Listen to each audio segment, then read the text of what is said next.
The War of the Worlds by H.G. Wells. Book 1. The Coming of the Martians. Chapter 11. At the Window. I have already said that my storms of emotion have a trick of exhausting themselves. After a time I discovered that I was cold and wet, and with little pools of water about me on the stair carpet. I got up almost mechanically, went into the dining room and drank some whiskey, and then I was moved to change my clothes. After I had done that, I went upstairs to my study, but why I did so, I do not know. The window of my study looks over the trees and the railway towards Horsham Common. In the hurry of our departure, this window had been left open. The passage was dark, and by contrast with the picture, the window frame enclosed, the side of the room seemed impenetrably dark. I stopped short in the doorway.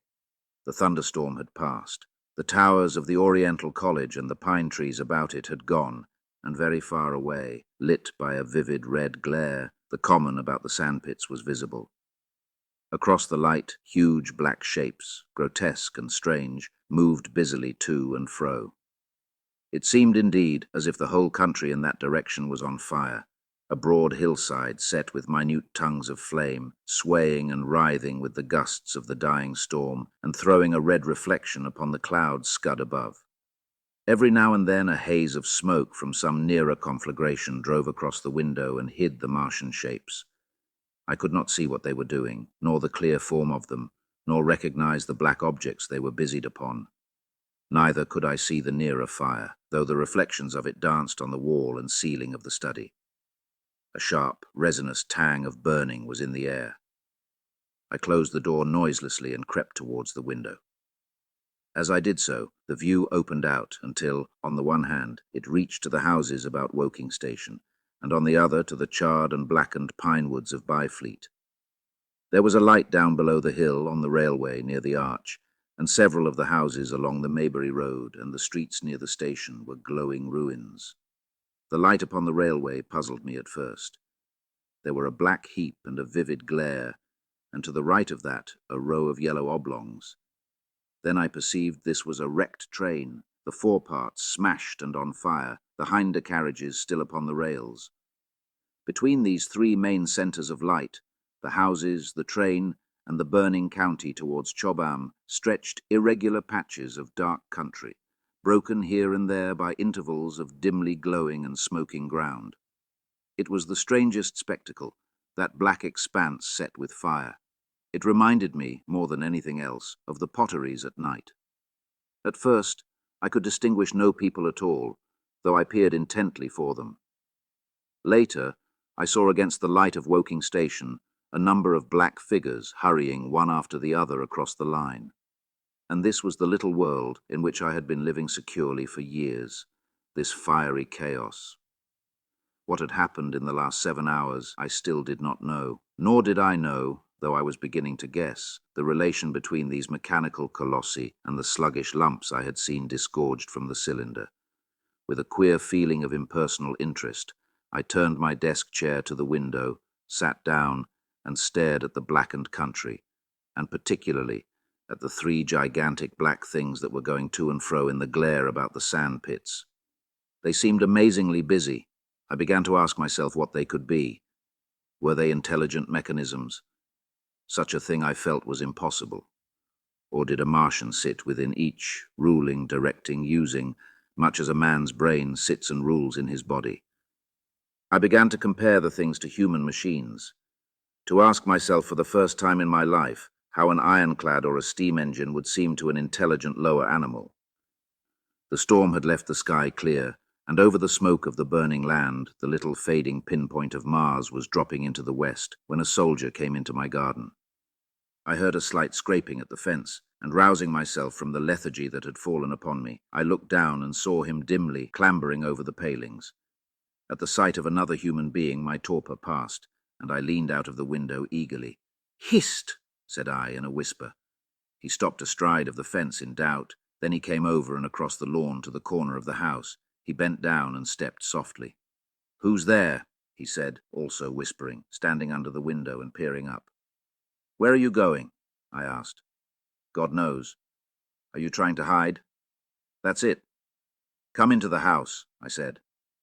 I went down, unfastened the door, and let him in, and locked the door again. I could not see his face. He was hatless, and his coat was unbuttoned. "My God," he said as I drew him in. "What has happened?" I asked. "What hasn't?" In the obscurity I could see he made a gesture of despair. "They wiped us out, simply wiped us out," he repeated again and again. He followed me, almost mechanically, into the dining room. "Take some whiskey," I said, pouring out a stiff dose. He drank it. Then abruptly he sat down before the table, put his head on his arms and began to sob and weep like a little boy, in a perfect passion of emotion, while I, with a curious forgetfulness of my own recent despair, stood beside him, wondering. It was a long time before he could steady his nerves to answer my questions, and then he answered perplexingly and brokenly. He was a driver in the artillery and had only come into action about 7. At that time firing was going on across the common, and it was said the first party of Martians were crawling slowly towards their second cylinder under cover of a metal shield. Later this shield staggered up on tripod legs and became the first of the fighting machines I had seen. The gun he drove had been unlimbered near Horsham in order to command the sandpits, and its arrival, it was that had precipitated the action. As the limber gunners went to the rear, his horse trod in a rabbit hole and came down, throwing him into a depression of the ground. At the same moment the gun exploded behind him. The ammunition blew up. There was fire all about him, and he found himself lying under a heap of charred dead men and dead horses. "I lay still," he said, "scared out of my wits, with the forequarter of a horse atop of me. We'd been wiped out. And the smell, good God, like burnt meat. I was hurt across the back by the fall of the horse, and there I had to lie until I felt better. Just like parade it had been a minute before, then stumble, bang, swish. Wiped out," he said. He had hid under the dead horse for a long time, peeping out furtively across the common. The Cardigan men had tried a rush in skirmishing order at the pit, simply to be swept out of existence. Then the monster had risen to its feet and had begun to walk leisurely to and fro across the common among the few fugitives, with its head-like hood turning about exactly like the head of a cowled human being. A kind of arm carried a complicated metallic case, about which green flashes scintillated, and out of the funnel of this there smoked the heat ray. In a few minutes there was, so far as the soldier could see, not a living thing left upon the common, and every bush and tree upon it that was not already a blackened skeleton was burning. The hussars had been on the road beyond the curvature of the ground, and he saw nothing of them. He heard the Martians rattle for a time and then become still. The giant saved Woking Station and its cluster of houses until the last. Then, in a moment, the heat ray was brought to bear, and the town became a heap of fiery ruins. Then the thing shut off the heat ray, and turning its back upon the artilleryman, began to waddle away towards the smouldering pine woods that sheltered the second cylinder. As it did so, a second glittering titan built itself up out of the pit. The second monster followed the first, and at that the artilleryman began to crawl very cautiously across the hot heather ash towards Horsham. He managed to get alive into the ditch by the side of the road and so escaped to Woking. There his story became ejaculatory. The place was impassable. It seems there were a few people alive there, frantic for the most part, and many burned and scalded. He was turned aside by the fire and hid among some almost scorching heaps of broken wall as one of the Martian giants returned. He saw this one pursue a man, catch him up in one of its steely tentacles, and knock his head against the trunk of a pine tree. At last, after nightfall, the artilleryman made a rush for it and got over the railway embankment. Since then he had been skulking along towards Maybury in the hope of getting out of danger Londonward.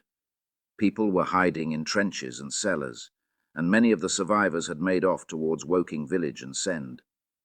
He had been consumed with thirst until he found one of the water mains near the railway arch smashed and the water bubbling out like a spring upon the road. That was the story I got from him, bit by bit.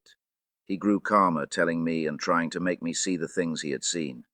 He had eaten no food since midday, he told me early in his narrative, and I found some mutton and bread in the pantry and brought it into the room. We lit no lamp for fear of attracting the Martians, and ever and again our hands would touch upon bread or meat.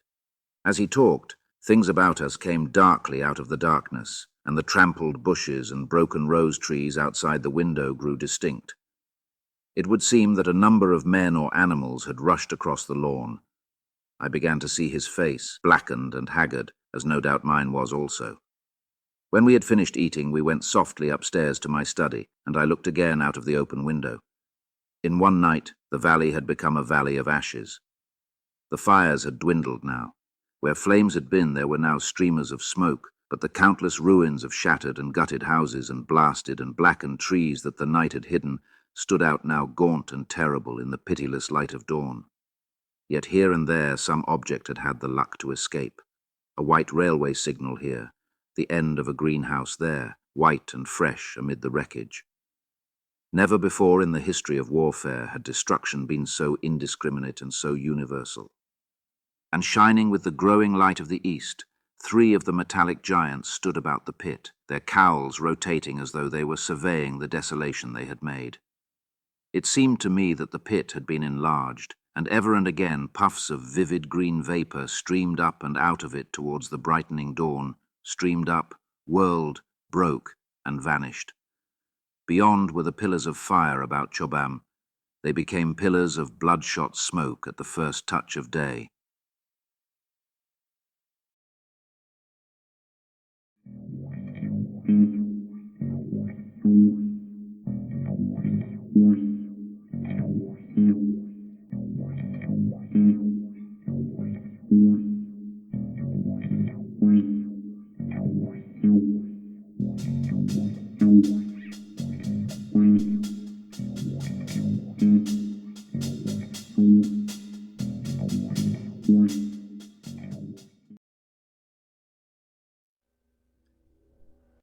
Masters, mistresses, the Doctor requires materials in order to maintain the TARDIS and ensure continued functionality. He similarly requires carbon-based comestibles to sustain his own biological functions and existence.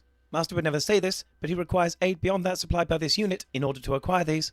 To aid the Doctor in his various tasks and creations, this can be most effectively achieved via Patreon or Substack subscriptions, or through donations directly to PayPal.